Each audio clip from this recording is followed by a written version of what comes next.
Hi, I'm Mengliang Zhang. Our project is expanded field survey and sampling techniques for the polychlorinated biphenyls and the dioxins. Our project is done by Dr. Glenn Jackson and me. This project is supported by a grant to Ohio University from the Department of Energy. Our purpose of this project is to test the polychlorinated biphenyls in the soil matrix at Paul's, Piketon, Ohio.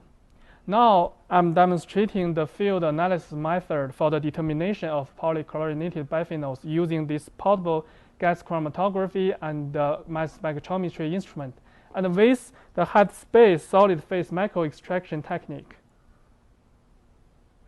First, we switch on the instrument. It will take about 3 minutes to get ready for analysis, which is very convenient for the on-site analysis. And we can control. There are two options, two software we can use for this small instrument. So from this small screen, for the general analysis, we used a Smith GUI to control the instrument. And for the method development, we have another software. So right now I'm opening the Smith GUI. So after we start the instrument, it will establish the vacuum and the temperature. So this will take like 2 or 3 minutes. And at the same time, we can connect this instrument with the laptop with this normal cable, Ethernet cable. Also, we can see the real-time status of instrument using the small software, which can monitor the screen. It has the same screen on both sides. So this is the rechargeable battery. Here, it can last for 6 to 8 hours. It depends what parameters you use. And this is the small helium gas cartridge. We have another spare one. So this one. So it can use for about 100 runs in our case, because we have a longer GC program. So this is the gas cartridge. Very good.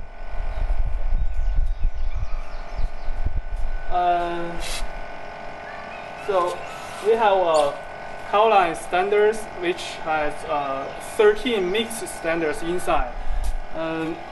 We have a standard spectrum.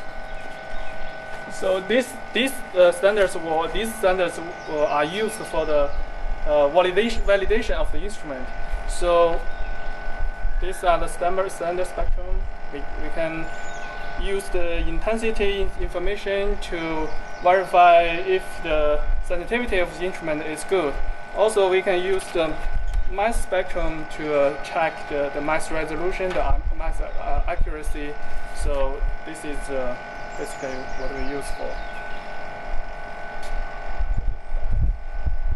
And we have the extraction solvent here. This one is the 0.2 mole potassium magnate solution in this small vial, and in this big vial is 6 mole sulfuric acid solution.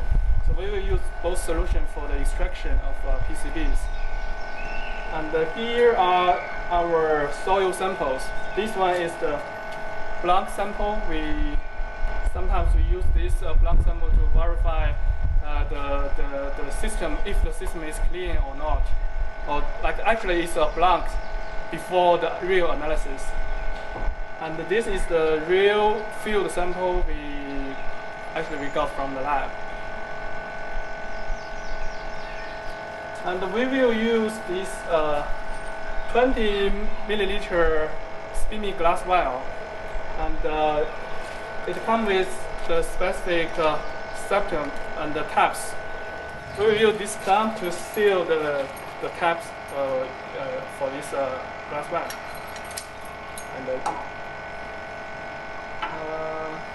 And this is the heating block designed by us and with the help of French in chemistry department at Ohio University. So the temperature is monitored by this thermometer. We use 100 Celsius degree to do the extraction.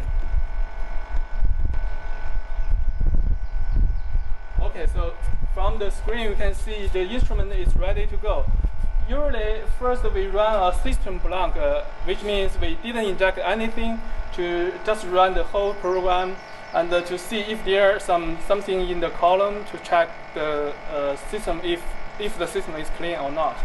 So we usually just click yes, we run a system blank. So we can just start run, click start run, and the system blank will run immediately. So from this screen, all they are the same. You can see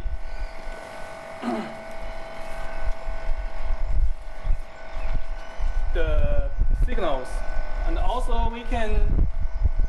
There's another software we can use in the laptop to monitor the real-time gas chromatography and the mass spectrum. First, we connect the software with the instrument. So you can see almost the same thing. And on the other page is the mass spectrums. We can see the real-time mass spectrum here.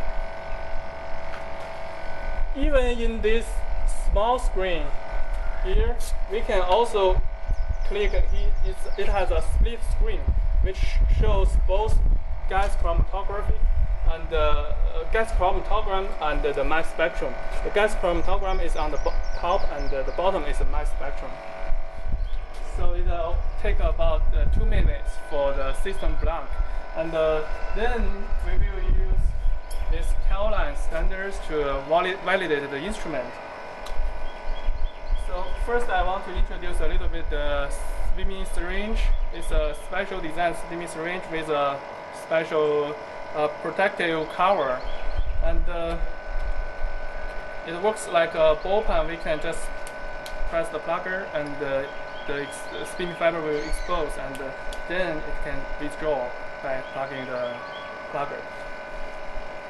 So we do this extraction. We just insert the spinning syringe and expose the spinning fiber for 30 seconds. We have a stopwatch here, and we can check the extraction time, about 30 seconds.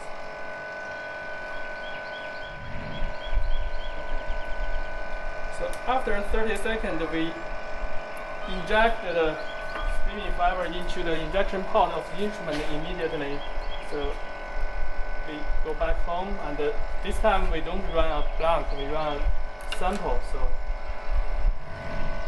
we can click start one and insert the spinning syringe into the injection port and plug, and dissolve about 5 or 6 seconds, and the instrument will tell you it's time to remove the syringe. Then that's the whole procedure for the injection, and then the instrument will analyze the analyze on the fiber. So you can see from the screen some peaks are coming out.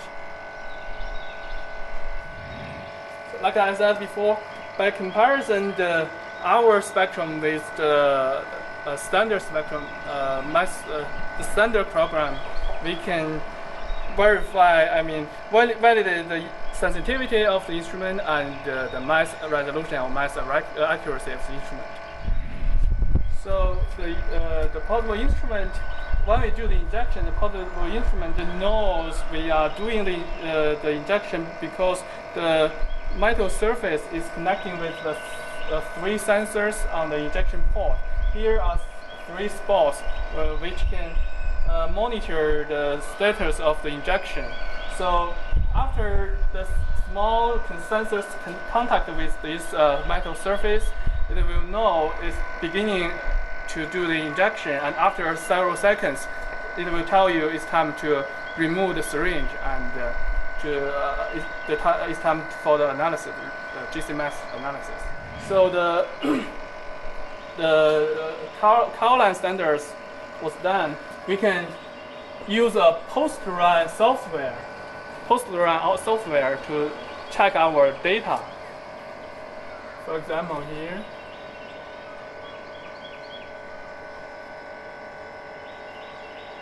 That's hard to see.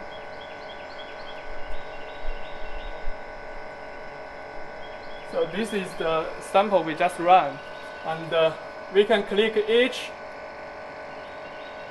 gas chromatogram to see the mass spectrum of each peak. So we can compare that peak with the standard results to check the status of the instrument. So that's how we validated the instrument. So right now it's about 10 minutes. We have done the system blank and the validation of the instrument. But usually for the benchtop instrument, after switching on, it will take about at least 3 or 5 hours. Usually we use like overnight to establish the vacuum of the instrument. So, and for the validation of the instrument, it takes like half an hour to run a whole GC program, right? So right now we only use a short GC program, which is only about 2 minutes. So that's very convenient for the on-site analysis.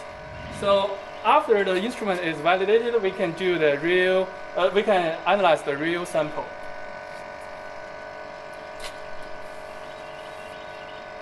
So this is the particle scale we use to measure the sample, the soil samples. We place the scale in a plate ground or plate bench.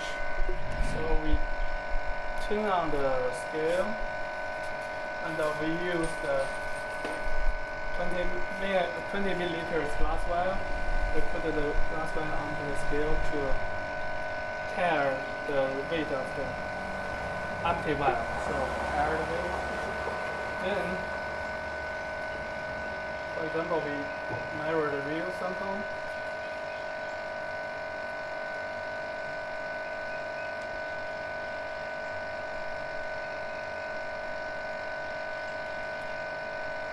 About half gram of soil are measured. So this is much less than half gram.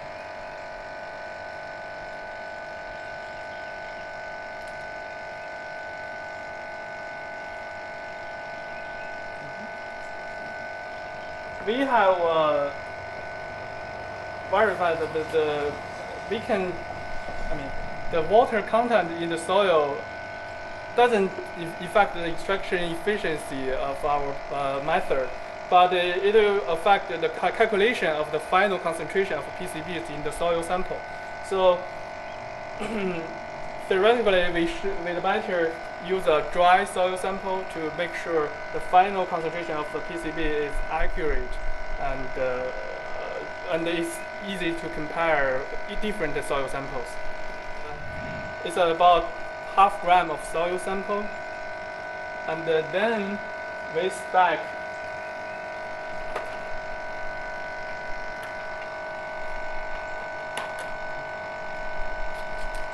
spec 2 milliliters of potassium magnate solution into this sample, this glass vial.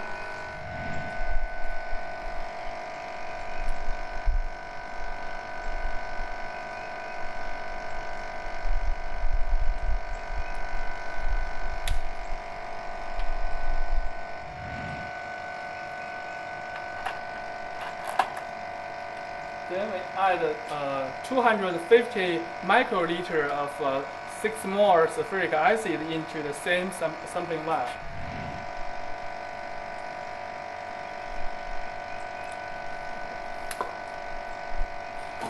So that's all the solutions we need for the extraction.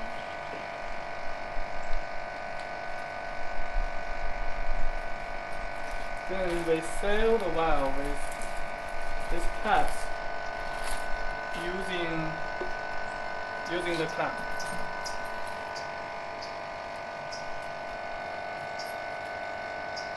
Okay. So we shake vigorously to mix the soil with the extraction solvent, extraction solution.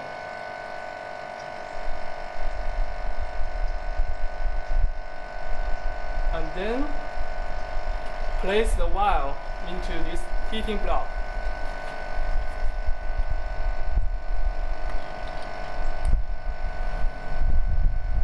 This heating block can handle like two sizes of vials, which we can use like 10 milliliter glass vial, and also we can use 20 milliliter glass vial.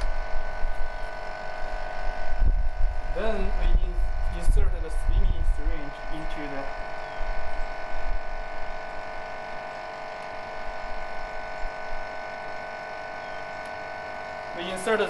steamy syringe into the glass vial and expose the steamy fiber in the height space of the sampling vial.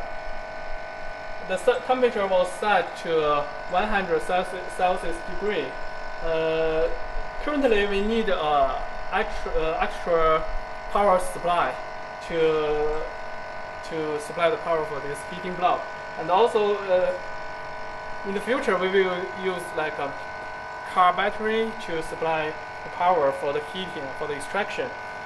Also, right now we are using the regular thermometer to monitor the temperature of the extraction. But in the future, we will use like an electronic thermometer to monitor the temperature for the safety reason instead of this regular thermometer. The extraction will take 30 minutes.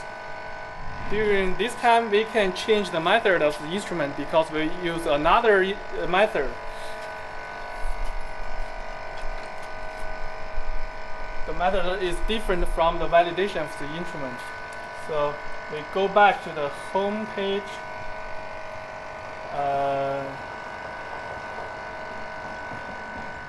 So after 30 minutes, we withdraw the steam fiber back to the needle.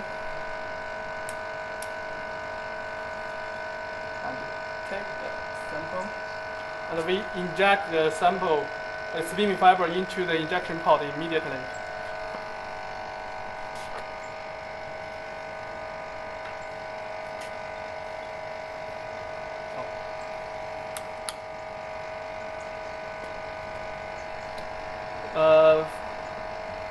For the PCB samples, the desorption time is 1 minute rather than 5 or 6 seconds. Because the PCB is not that volatile, we want to make sure all the PCBs on the fiber can dissolve and comes into the GC column. And the desorption temperature is 280 degrees, which is the maximum operation temperature for this special steamy fiber. It takes 7 minutes for the single analysis of PCB samples. After 7 minutes, we can analyze the results using our post-run software. And in this window, in this screen, we can see two groups of peaks. The first groups of peaks are the PDMS peaks, which are coming from the steamy fiber and the septum. We can consider that the background peaks, we can ignore them. And later is a bunch of PCB peaks coming out. And we can zoom in those peaks and check the mass spectrum for each peak for the identification purpose. And also, according to the instrument response, we can use those information for the quantitative analysis. That's how we analyze the PCB samples in the soil. And after this is done, we can just turn off the instrument and take the instrument to the other side for another analysis. It will take only several minutes for turn off the instrument and turn on the instrument back. So also we can take the instrument, if the site is not too far away, we can take the instrument which is on and to the other side. Right? Is that okay? Yeah.